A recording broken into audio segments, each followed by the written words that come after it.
ejpstudiospodcast on the Reddit Stories series. In this video, we explore 3 of r/adulting's revealing stories: a friendship strained by broken promises, the quiet victories of everyday adulting, and the unsettling emptiness of losing interest in life. 3 stories, 1 truth, all about real growth. My friend roped me into a $5,000 fundraising minimum charity hike to the Grand Canyon, then dropped out and didn't donate to my account. It's kind of been the nature of a relationship. She has all these ideas and I get stuck doing the legwork, paying for it, etc. It's like the whole when someone says jump and you ask how high kind of thing. But we've been friends since middle school and I care about her a lot. Anyway, the place where she works was promoting this charity hike. You have to fundraise a minimum of $5,000 over the course of a few months, and you go on a guided hike into the Grand Canyon.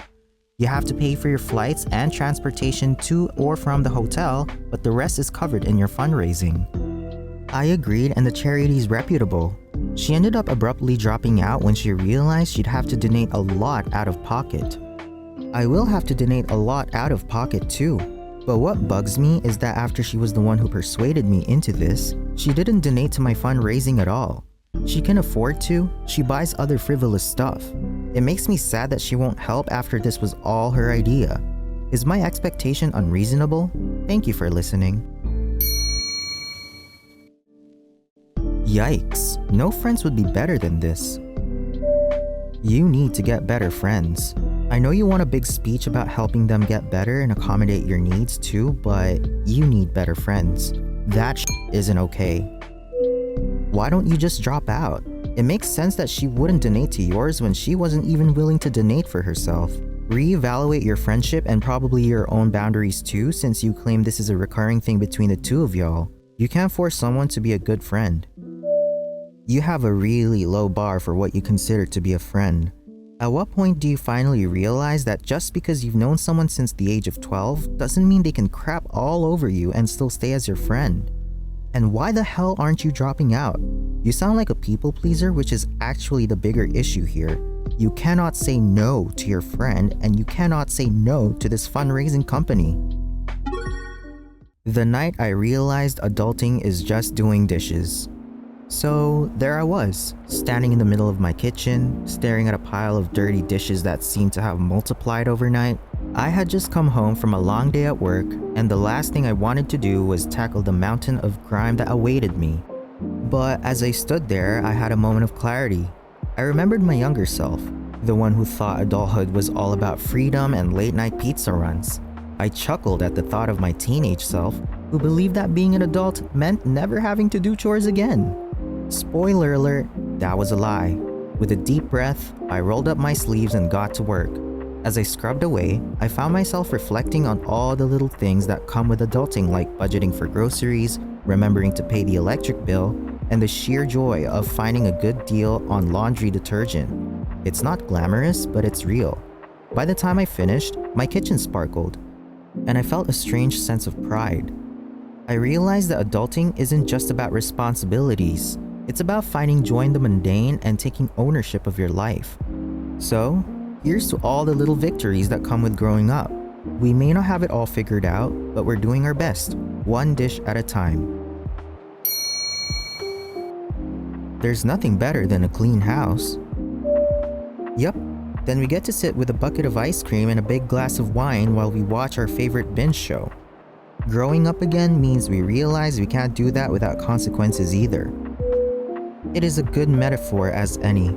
I would add that being an adult is less about not having to do the dishes and more about being in a position to decide if and when you will do them. For the teenage me, my mom would decide when I needed to do dishes and there was not much choice in the matter.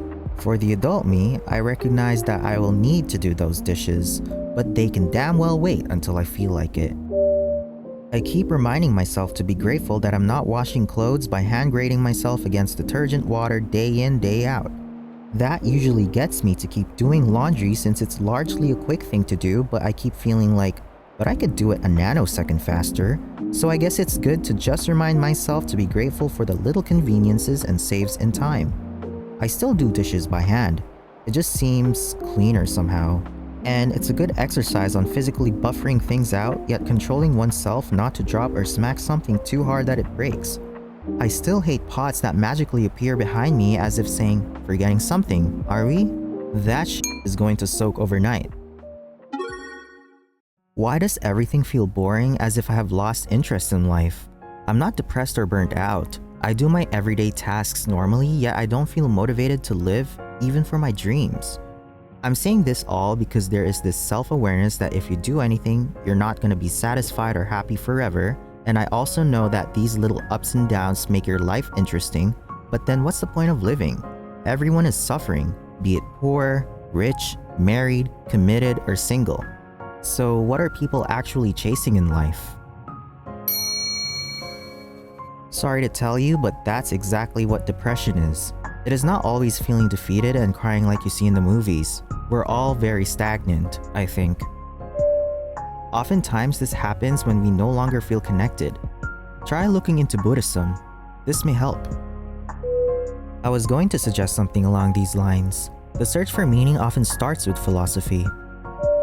You need to focus on what you have instead of what you want, and it will make you happier. Find a goal to work towards. Bodybuilding is mine. It's slow, but it keeps me eager to keep persisting in achieving something. I get that feeling. It's like nothing really hits the same anymore. I don't think people are chasing constant happiness, more like small moments that feel meaningful enough to keep going.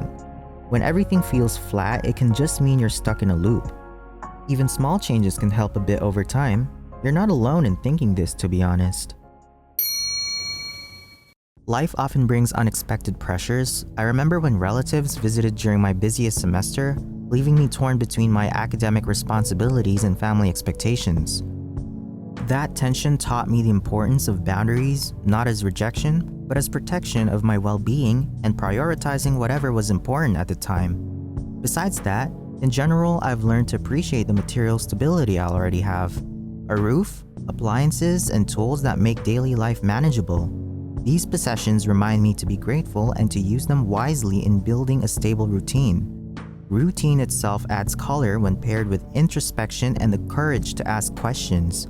And beyond the personal, connection matters. We are social beings, capable of sharing our realities honestly and exploring both inner and outer worlds together. The long-term lesson's clear. Fulfillment comes from balancing boundaries with gratitude, embracing stability and leaning on authentic communication to sustain growth and meaning. These stories highlight how personal struggles reflect broader lessons about resilience and meaning. One person feels betrayed after being pressured into a costly charity hike by a friend who abandoned them, exposing the importance of boundaries and reevaluating relationships. Another discovers that adulthood is less about freedom and more about finding pride in the mundane, dishes, bills, and routines that quietly sustain stability. The other voices the emptiness of life feeling flat, questioning what people are truly chasing when satisfaction never lasts. Together, these experiences remind us that growth comes from recognizing limits, appreciating what we already have, and seeking connection when life feels stagnant. They show how challenges in friendships, routines, and motivation are not isolated but part of a shared human journey. The long-term takeaway is clear. Fulfillment is sustained not by constant excitement, but by gratitude, honest boundaries, and courage to keep exploring meaning in everyday life.